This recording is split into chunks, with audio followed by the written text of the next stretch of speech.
네, 이슈피커 문 열겠습니다. 오늘 오전이었죠? 특별사면, 8.15 광복 특별사면 발표가 있었습니다. 예상대로였습니다. 물론 예상했던 정치인의 이름을 찾을 수는 없었지만 경제인 대다수는 예상대로 그 결과가 나왔습니다. 우리가 주목해보고자 하는 곳은 바로 이쪽, 삼성전자 이재용 부회장 관련한 내용입니다. 복권이라고 하죠. 일정한 자격이나 권리를 한번 상실한 사람이 이걸 되찾는 거. 이재용 부회장은 이번에 특별사면 발표에서 복권이 됐는데요. 한번 내용을 보겠습니다. 7월 29일로 사실 형기는 만료가 됐습니다. 그런데 향후 5년간 취업 제한 규정 적용을 받은 바 있어서 사실 자유로운 경제 활동이 어제까지도 불가한 그런 이 부회장이었습니다. 그런데 이번 복권 발표로 인해서 자유로운 경영 활동이 가능해졌고, 그러면 이제 삼성그룹에 대한 어떤 움직임이 조금 더 박차를 가하지 않겠는가 하는 투자자들의 심리가 발동이 된 거겠죠. 관련한 속보가 전해지자마자 보합선에서 맴돌던 삼성전자의 주가는 1% 가까이 껑충 뛰어올라서 현재도 진행되고 있는 상황이 확인되고 있습니다. 자, 어제였습니다. 뉴욕에서는 삼성전자 그리고 BTS 얼굴로 도배가 된 거리를 확인할 수가 있었습니다.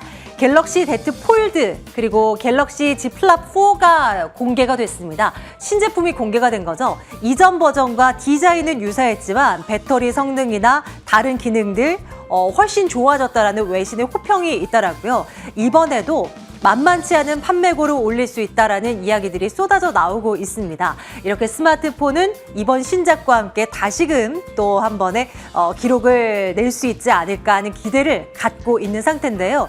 문제는 반도체입니다. 이번 달 말쯤에 어느 정도 가닥이 나올 것이라고 했던 칩4 관련한 이야기인데요. 우리는 미국과 중국 사이에서 계속 눈치를 보는 그런 움직임을 보일 수밖에 없습니다. 며칠 전이었습니다. 우리가 이제 중국에다 이런 이야기를 했죠. 칩4 예비 회의에 참석하겠다라고 의사를 밝힌 바 있고요. 단 어느 나라를 지지한다라는 이런 입장은 아니다라고 누누이 강조를 했습니다. 그러자 중국은 이를 의식한 듯 원활한 공급망 그리고 산업망을 수호하라, 이것을 지켜달라 이렇게 당부를 하기도 했습니다. 그런데 칩4 동맹에 우리가 들어간다라고 할지라도 중국이 우리 기업을 크게 견제하지는 못할 것이다라는 증권사의 보고서도 속속들이 나오고 있더라고요. 오늘 나온 KB증권에서는 칩4 동맹 현실화돼도 중국 규제 가능성은 낮아 보인다, 이런 내용의 리포트를 내놓기도 했습니다. 6만 전자를 회복하고 그 아래로 다시 미끄러졌다가 오늘 다시 이재용 부회장의 특별사면 발표와 함께 또 6만 원대 위로 올라서 삼성전자의 주가 앞으로는 어떻게 될까요? 일단 최근에 나온 증권사들의 목표가를 보면 한 8만 원대에서 7만 원 중반 요 정도 사이에서의 목표가가 많이 보였습니다. 키움증권에서는 최근 목표가를 상향 조정해서 7만 5천 원으로 제시를 했고요. 신영증권은 하향 조정해서 8만 원, 유진증권은 상향 조정해서 8만 3천 원 이렇게 제시를 하고 있는데요. 정말 우리 개인 투자자들이 오랫동안 보유하고 있었던 그 가격 한 8만 원대 중후반까지 박차를 가하고 올라갈 수 있을까요?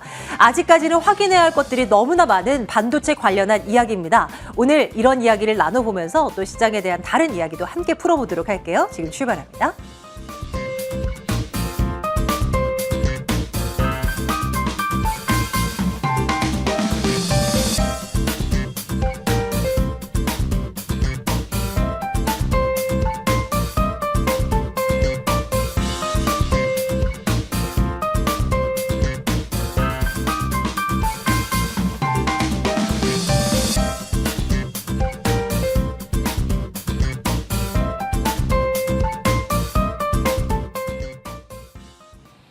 네, 금요일에 이분과 함께 시장에 대한 이야기 나눠보고 있습니다. IS의 이지환 대표와 함께 말씀 나눌게요. 대표님 어서 오십시오. 안녕하세요. 네, 일단은 앞서 이야기를 했던 삼성전자 이야기부터 좀 시작을 해봤으면 좋겠어요. 특별사면 발표가 있기도 했고 칩4 동맹과 관련한 이슈는 계속 부담스러운 뉴스로 작용을 하고 있고 이거 삼성전자에 대해서 우리가 또 어떻게 판단을 해봐야 되나 투자자분들은 좀 아리송하실 것 같거든요. 어떤 관점 가지고 계십니까?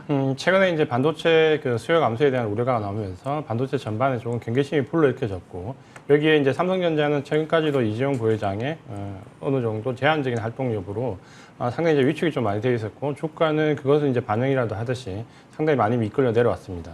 오늘 이제 이재용 부회장의 사면이 이제 결정이 됐는데 이 부분은 물론 오늘 이제 주가가 그 뉴스와 함께 상승 반전하기도 했지만 단기적인 시각도 있을 수 있지만 그것도 보다는 중장기적으로 봤을 때 이제 삼성전자가 계획했던 일들을 이제 좀 집행할 수 있는 시기가 왔다 이렇게 좀 봐야 되고 가장 큰 부분이 이제 우리가 삼성전자에 기대했던 부분들은 어떻게 보면 지금 한 120조 정도 쌓여 있는 현금을 가지고 있고 과연 M&A를 어떻게 할 것인가라는 부분에 대한 기대감이었는데 이전에 이제 우리가 삼성 측에서 나온 발언을 본다면 뭐 삼성 전자 측에서 말했던 뭐 기대도 좋다는 발언이나 혹은 우리 이재용 부회장이 발언했던 그 뭐 목숨 걸고 하겠다는 발언 이런 부분을 볼 때 아주 이제 뭐 우리가 기대를 안 할 수 없는 이제 입장이 지금 처해져 있습니다.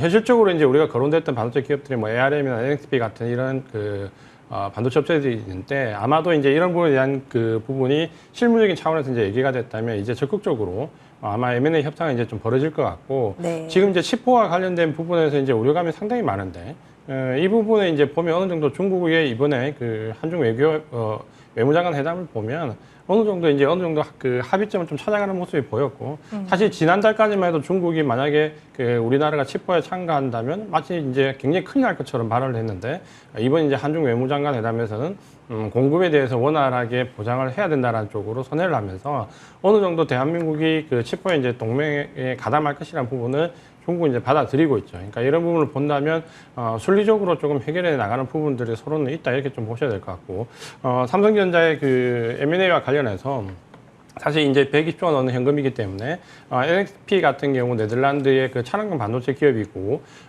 상당히 지금 시장 점유율이 15% 내외로 왔다 갔다 하면서 영향력이 좀 있는 회사입니다. 그러니까 NXP 같은 경우는 삼성이 이제 가장 공을 들이기도 하는데 이 부분이 최근에 삼성전자가 그 비메모리 반도체 쪽에서 3나노를 양산한다는 지혜 방식의 발표가 났는데 사실 이 부분은 굉장히 중요한 부분이고 삼성의 미래 별거리지만 이 삼성전자가 비메모리 반도체에서 성공하기 위해서는 반드시 NXP를 인수할 것도 고려를 좀 해야 됩니다. 왜냐하면 이 비메모리 반도체는 메모리 반도체와 다르게 소량 다품종 생산을 해야 되고 저가형부터 고가형까지 발주를 한 번에 받아서 해결을 해줘야 됩니다. 삼성전자는 지금 최근에 3나노까지 지혜 방식으로 내려왔지만 고가형 반도체에 집중하다 보니까 사실은 이 저가형 반도체에 대한 발주를 받지 못하고 있습니다. 그러다 보니까 발주를 내는 예를 들면 뭐 인텔이나 미국계 기업 같은 경우에서는 전반적으로 주문을 나눠서 내야 되거든요. 삼성전자의 고가형을 내면 또 저가형 반도체를 따로 발주를 내야 되는 현실이기 때문에 삼성전자가 오히려 이 NXP 같은 기업을 인수하게 되면 발주를 한 번에 좀 받을 수 있는 그 하나의 이제 플랫폼이 완성이 됩니다. 그런 점에서 본다면 삼성전자의 이런 그 M&A는 충분히 이제 기대감을 가져야 되고 또 실행이 좀 돼야 되고 이런 부분들이 아마 이재용 부회장의 사면과 함께 이제 적극적으로 수면 위로 올라올 것이고 그동안 어떻게 보면 이 수면 아래에 있던 부분이 이제 표면화될 건데 일각에서는 그 NXP뿐만 아니라 그 지금 매물로 나와 있는 ARM까지 사실 굉장히 많이 거론을 하고 있습니다. 만약에 삼성이 보유한 현금성 자산을 기준으로 한다면 사실 산술적으로는 예를 든다면 이 두 기업을 다 인수합병할 수도 있습니다. 그러니까 만약에 삼성에서 얘기했던 기대해도 좋다는 발언이 만약에 이제 이런 부분까지 고려를 한다면 한 번쯤 삼성전자를 보유하고 있는 개인 투자가분들한테는 상당히 큰 희소식이 되지 않을까 이런 좀 긍정적인 부분으로 보셨으면 좋겠습니다. 정말 많은 개인 투자자들이 지금 삼성전자 주식을 보유하고 계실 거예요. 그런데 그러고 난 이후 주가가 너무 많이 빠져서 정말 애였다가 증으로 바뀌어 버린 삼성전자일 겁니다. 그런데 이제 진짜 말씀 주셨던 대로 좀 길게 봤을 때 또 M&A 관련한 우리가 기대했던 무언가도 또 가지고 오고 또 이재용 부회장의 사면 이야기로 인해서 조금 더 뻗어나갈 수 있는 길이 마련된다면 참 좋겠어요. 시장 전체도 좀 분위기가 달라질 수도 있겠고요. 어제 나왔었던 스마트폰 관련한 이야기도 좀 나눠봤으면 좋겠어요. 신작이 나왔는데 뭐 평가들은 일단 표면적으로는 괜찮더라고요. 이 접히는 부분에 이 주름도 많이 개선됐고 배터리 용량도 많이 개선됐고 뭐 등등해서 뭐 다양한 이야기들이 나오고 있는데 이제 소비자들의 반응이 궁금합니다. 그리고 이게 잘 돼야 또 스마트폰의 안에 이제 부품을 납품하는 업체들, 장비주들도 함께 좀 좋아질 거 아니에요. 어떤 점만 가능하겠습니까? 사실 이제 지금 어떻게 보면 이 모바일 폰에 대한 휴대폰에 대한 부분은 사실 이제 동상이몽이거든요. 지금 이제 아이폰도 그 최신 이제 14가 나오는데 상당히 기대감을 가지고 있고 삼성전자도 이제 이번 폴더블 폰 그 4가 이 폴더블 폰을 양산화시키겠다는 야심찬 계획을 가지고 있습니다. 먼저 이제 아이폰 그 14 같은 경우는 지금 기대치가 예전에 이제 7,500만 대 정도 예상을 했다가 올해 그 출시한 게 9,000만 대로 올렸거든요. 네. 그러니까 거기에 따른 이제 부품업체들이 지금 굉장히 주가가 좀 요동을 한번 쳤었고 삼성전자도 역시 마찬가지인데 지금 이제 이 폴더블 4의 우리가 그 외관을 봤을 때 가장 큰 부분은 이제 부피가 좀 줄었고 배터리 수명이 좀 연장되었다. 이게 이제 가장 큰 포인트고 그 다음 이제 안에 들어가는 소프트웨어가 상당히 업그레이드됐다. 라는 부분에서 뭐 소셜 네트워크 부분을 비롯해서 MZ 세대가 쓸 수 있는 다양한 부분들이 보강이 되었다 이런 부분인데 지금 현재 이제 삼성의 폴더블 폰은 이제 우리가 어떻게 봐야 되냐면 작년과는 시각이 좀 많이 다릅니다. 그러니까 올 상반기에 실적 발표를 하고 난 이후에 이제 대우가 달라졌죠. 사실 우리가 그 삼성의 폴더블 폰 처음 출시할 때만 해도 어떤 아이폰 최신 기종에 대한 전략적 대응, 어떻게 보면 전략폰으로 나왔었거든요. 이게 실제적으로 매출이나 영업이익에 대한 기여도가 과연 있을까라는 부분이었는데, 맞아요. 요게 이제 완전히 실적 발표와 네. 함께 달라졌죠. 특히 이제 올 상반기 실적 발표와 함께, 최근에 나온 이제 그 홍콩계 레포트를 보면, 삼성전자 모바일 전체에서, 실제로 이 폴더블 폰은 올해 이제 판매 예상치를 한 900만 대 정도 잡고 있습니다. 사실 이제 이게 적은 숫자는 아닌데 작년 전체에 판매됐던 폴더블 폰이 약 한 900만 대 정도 되거든요. 그러니까 그만큼 판매를 하겠다라는 건데 실제 삼성전자의 폴더블 폰 점유율은 한 62% 정도 됩니다. 그러니까 삼성전자 62% 정도 되고 중국의 하웨이가 한 10% 정도 되는데 어떻게 보면 이 900만 대라는 건 전체 그 모바일 폰에서의 시장에 보면 그렇게 큰 규모는 아니거든요. 근데 불구하고 지금 예측은 삼성전자 전체 휴대폰 계열에서 아마 폴더블 폰의 영업이익이 한 60% 정도까지 차지할 수 있을 것이다라는 기대감이 나오고 있습니다. 그러면 수량은 굉장히 적은데 영업이익의 60%를 차지한다고 본다면 이제 무시할 수 없는 수치가 됐는데 이 배경에는 이제 기술적 격차가 있죠. 사실 이제 삼성전자가 최근에 다른 사업 부분 파트에서 이 기술적 격차가 좁혀진다에 대한 우려감이 상당히 많은데 이 폴더블 폰만은 예외적으로 사실 2, 3위 업체가 상당한 격차를 유지하고 있습니다. 그러니까 이 부분을 본다면 하웨이가 이제 10%제 비율로 올라왔고 나머지 이제 폴더블 폰 업체들은 뭐 거의 대동소이한 포지션으로 굉장히 적은데 이유가 이 내구성에서 사실 양산을 못 하고 있습니다. 그러니까 하웨이 같은 경우도 지금 굉장히 기술적 공헌을 했지만 대량 양산을 못 하고 어떻게 보면 전략적 폰을 생산하고 있거든요. 그러니까 대부분 이제 우리가 이전에 모토로라가 처음에 이 폴더블 폰이 나왔을 때 상당히 기대감을 했는데 내구성 테스트를 하니까 쓸 수 있는 기간이 한 12개월 남짓 나왔습니다. 그러니까 그 정도 100만 원이 넘는 고가 휴대폰을 사서 12개월을 사용한다. 이거는 거의 이제 소비자들이 받아들이기 힘들죠. 그러니까 이런 부분에 대한 부담감이 대부분의 폴더블 업체들이 매출액을 목표로 하는 양산폰보다는 그냥 전략적 대응으로 하는 폰으로 나왔기 때문에 어떻게 보면 양산폰은 이번에 그 삼성이 기획하고 있는 이번 이 Z 플립 4가 최초가 될 것 같고 그렇게 본다면 삼성에서 이제 기대치는 충분히 가져갈 만하고 모바일 폰에서 차지하는 매출 비중이 늘어나는데 그 안에서도 영업이익이 60%까지 간다. 요거는 이제 기대감을 가지고 좀 볼 수 있고 기술적 격차를 봤을 때 제가 볼 때 삼성전자 충분히 가능한 수치다. 이렇게 말씀을 드리고 싶습니다. 네. 그런데 이런 기대와는 다르게 외국인들은 계속 삼성전자를 외면하고 있단 말입니다. 오늘은 뭐 장중 기준으로이긴 하나 뭐 조금 이제 사고 있는 흐름이 확인도 되기는 한데요. 외국인들의 시각은 어느 쪽으로 꽂혀 있을까요? 소위 요즘에 또 주식시장에서는 태조 플러스 이방원 해서 태조 이방원의 대세다 뭐 이러면서 이 얘기도 많이 나오잖아요. 여기로 쏠리고 있는 것인지 뭐 어떻습니까? 분석은요? 우리가 이제 삼성전자의 수급을 과거에 이제 역대적 사례로 보면 굉장히 이제 극명하다라는 표현을 좀 쓰고 싶거든요. 그러니까 이 말은 뭐냐면 사고자 하는 쪽과 팔고자 하는 쪽이 아주 대립이 많이 됩니다.